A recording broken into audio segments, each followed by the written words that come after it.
Hello biology people, this is Mr. Darazy, and in this video I'll be explaining how to determine the location of a gene starting from a pedigree. So the question that we'll be trying to answer here is, where is our gene located? Is it on the sex chromosome Y? Is it on the sex chromosome X? Is it on an autosome, or is it inherited through mitochondria? So we have four main modes of inheritance that we need to consider, or four main hypotheses. And the method or the strategy that we'll be using to determine this location is through elimination. First of all, I will try to check if there's sexual discrimination in the expression of the trait or the disease. And by that, I mean, is the trait showing more in males than in females, or just in males? So is it affecting one gender more than the other? If yes, then this means that the disease is probably, or the trait is probably sex linked on X or on Y. If not, then I just continue considering all the cases and I try to reject each hypothesis alone. So I try to eliminate the possibility that it's on Y or on X or through mitochondria. And if I can do all of that, then the only possibility is really on the an autosome. So let's look at the first case here. In the first part, we're going to discuss how we can reject the hypothesis that the gene is located on the chromosome Y. And the hint here would be to search for a female showing the trait or to compare sons to their fathers. And the reason I say that is, remember that females have two X chromosomes. The sex chromosomes are XX. So if she doesn't have the Y chromosomes. And if the gene is found on the Y, there's no way that the female should be showing this trait. So if I do find a female with this trait, this is usually an indicator that the hypothesis is incorrect. As for the son and his father, remember that the son gets his Y chromosome from his father. If his father has the Y with the particular trait, the son should have it as well because they share the same Y. And if they don't, then this probably means that it's not only Y chromosome. Let's move on to a particular example. This is a small example. The null hypothesis, as you can see, is that the gene is found on the Y chromosome, and there's no significant differences or difference between the results in the pedigree and what I expect of such a mode of inheritance. And as you can see here, we have a couple both having the traits, and they have two children, a son and a daughter. But looking at the parents here, the mother in specific or particular has is showing the trait, and if it were on the Y chromosome, she shouldn't have it because she only has the X chromosome, right? So here, this is an indicator that this hypothesis is incorrect. So the way I would discuss that, I would say the following: if the gene were on the Y chromosome, then no female should be affected by this disease, since they have no Y. But here, the female of generation 1, female 2 is affected or has the trait, then it can't be Y-linked. We reject the null hypothesis. The gene cannot be Y-linked. Let's look at another example. In this example, we have the same hypothesis. We have no females showing the trait. It's only in a male here, but as you can see, the father has it, but the son does not. So if this gene were Y-linked, then the father should have a Y carrying the allele of the disease, as you can see here.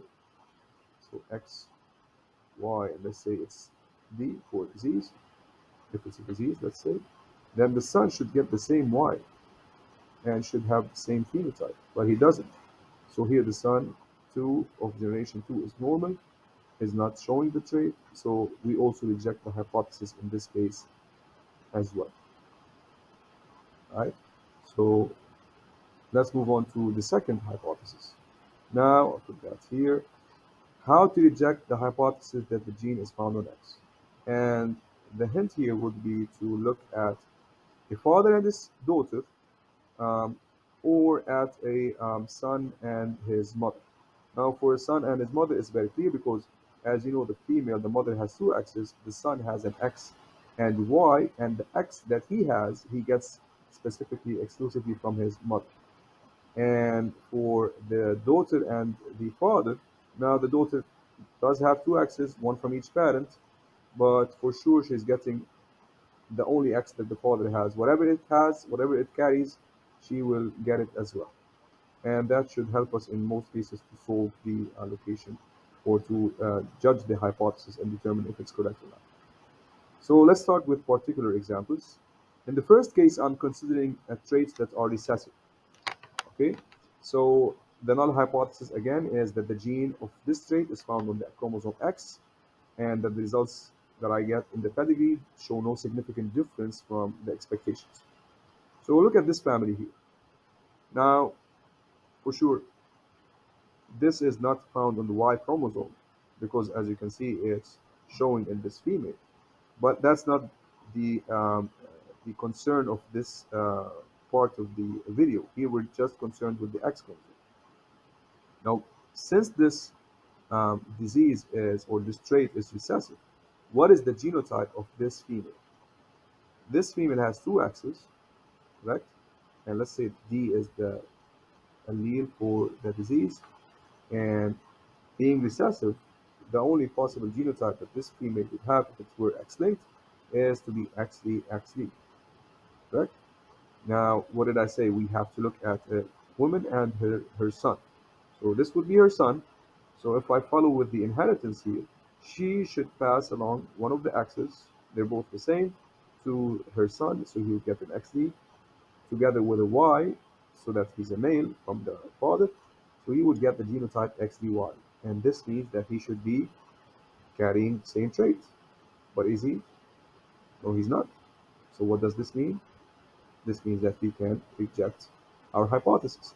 So here, if I move on to the next slide with the discussion, you'll see here, I made the same discussion, and I said the female should be XD, two small recessive alleles, and all her sons should get this XD from her, plus the Y from their father to become diseased, but here the son of generation 2.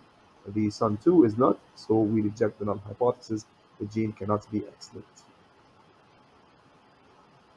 Let's move on to another one, another example, example 2, same idea. Now here, the mother is normal, still the disease is recessive, or the trait is recessive, I should say. Now, the easiest way is to always start with the one showing the recessive allele, right? Because they don't have more than one genotype. They only have one option. So this female here, this daughter now, she has two X's because she's a female. Her genotype should be XD because she's showing the recessive trait. Now I said I look at either a mother and her son or a father and his daughter. So now this is the daughter. I can go to her father. Her father, she must have received one of the X's from her father. So her father must have an X with the trait, with the allele or the gene, plus a Y. So he should have this genotype, meaning he should show the same trait. But is he showing the same trait? No, he's not. So this will allow us to reject the hypothesis. So here again, this is the same discussion. He She must have received an XD from father I1. I1 or generation 1 individual. The father here should have this genotype. He must be diseased or have the trait regardless. It depends on if you're studying a genetic disease or another hereditary trait, but he's not showing it in any case. So we reject the hypothesis. It cannot be X-linked. Now let's move on to another case where the trait is dominant. Now we're still considering the location on the X chromosome, but now the trait I'm studying is dominant. So what does that mean? Let's look at this individual.